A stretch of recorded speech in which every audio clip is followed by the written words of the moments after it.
Assalamu alaikum wa rahmatullahi wa barakatuh.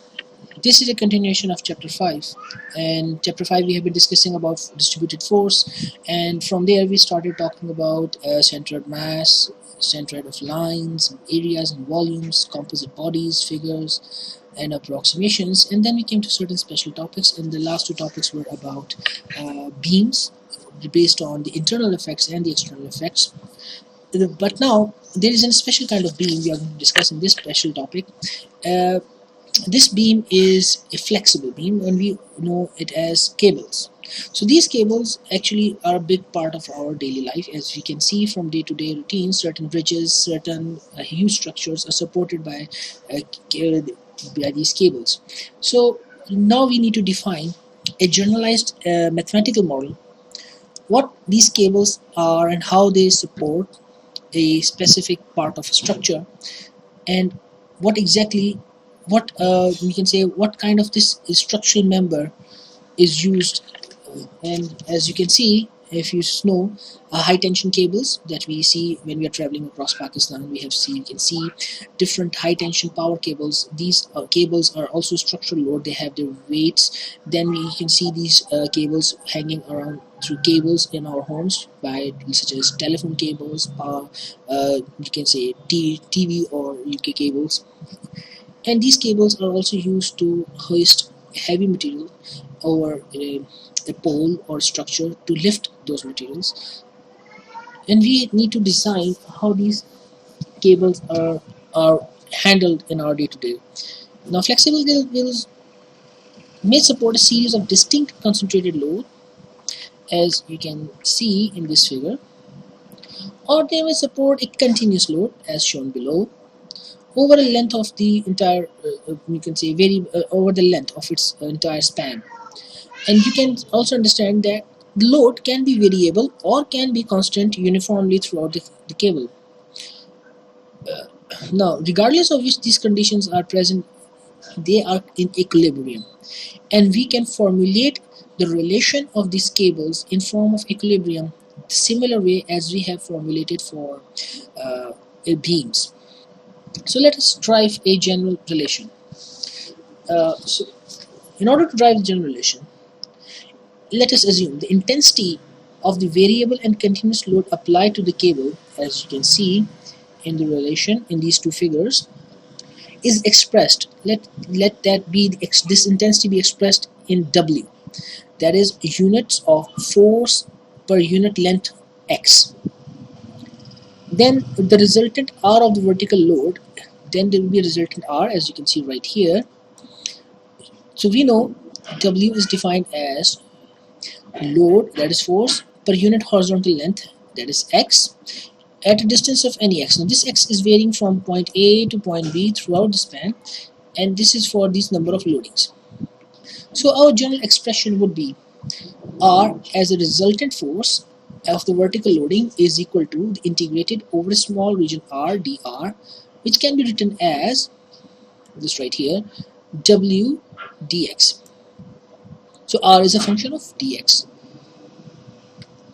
R is a function of W dx. Now, when we integrate, integration is taken over a desired interval, we find that the position of R from the moment principle is defined to be Rx integral x dr. There has to be an x here. X is missing. It should be x dr. And then we find the position of x. So we have value of x dr. We need to find the mean value of x, that is right here. And we can find this value as x integral R x. There is again x is missing over R. Now this distribution is for us one unit right here, one unit, x1, x2, x3, x1, so on and so forth, or where R is the resultant of all these forces acting downwards, R. And this will give us the mean position along x-axis.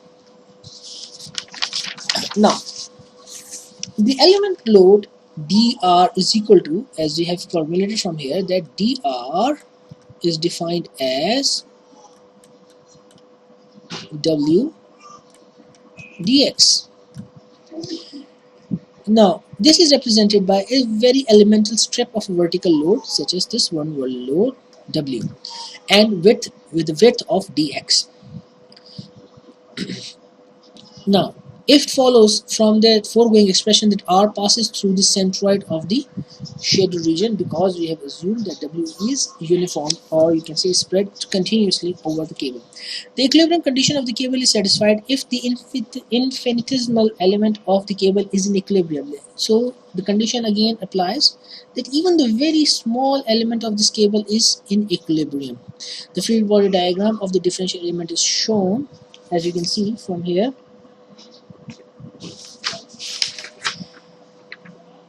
Let me show you the free body diagram right here. This is the free body diagram. The general position x, at any position x, the tension in the cable is T, and the cable makes an angle theta with the horizontal x-axis, as you can see from the diagram. At the section on the other side, on the right side, you can see where the x has changed. The position has changed from x plus dx, and the tension has changed from T to dt, d plus dt, and the angle has changed from theta to theta plus d theta. Note that the change in both tension and theta are taken to be positive, with a positive change in x. Then the load W dx completes the free body diagram. The equilibrium of the vertical horizontal forces required respectively is we have to solve for horizontal and vertical components. So we have along x-axis, and you can see if you follow through along y-axis right here, cosine of theta d theta right here, this means this component force, and if you solve this component, there will be two components. So this component d plus d theta sine, this means if this is angle theta, this is sine theta plus d theta, and this is t sine acting downwards, upwards, minus the downwards minus the w dx is equal to one side of the equation, that is left hand side. All the forces acting upwards should be equal to all the forces acting downwards. Similarly, all the forces acting in the direction of positive x-axis right here to the forces acting in the negative x-axis, and you can find out we have double angle identities. Now opening this part of the equation with double angle identities, what you get is some expressions like this. Oh, sorry, let me erase it, and let us replace the values. D theta is equal to t sine theta d theta. Now the double angle identities have been open, and now we are going to multiply it, and we are going to drop this second order terms. Now what are the second order terms? That is d, where in a term where d theta is being multiplied by dt. The two dt's and d theta should not multiply because it becomes very very small and it can be neglected. So rearranging the equation, what you get is something in these parts. Where force is acting along y-axis, force is active distribution along x-axis, and this thing can be rewritten as something like this. That is dt sine theta is equal to dx. That is for the forces acting along y-axis. This is forces along x-axis, and you can realize that dt cos theta is not changing anything, so it is a constant value. So you can say the initial change t cos theta can be taken as the initial position is a component of the initial value t naught, and when you open this thing you will say t cos theta.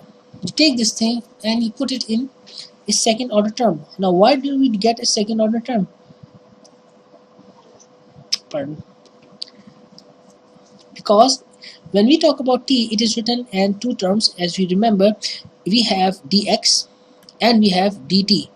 Assuming that theta is constant, or we can say theta is a function of t naught, so what we'll get is a function of y and x, which can be rearranged to the second order term, second degree term, that is d2y by dx square is equal to w, that is the load distribution of a unit x over t naught, that is initial condition of the rope.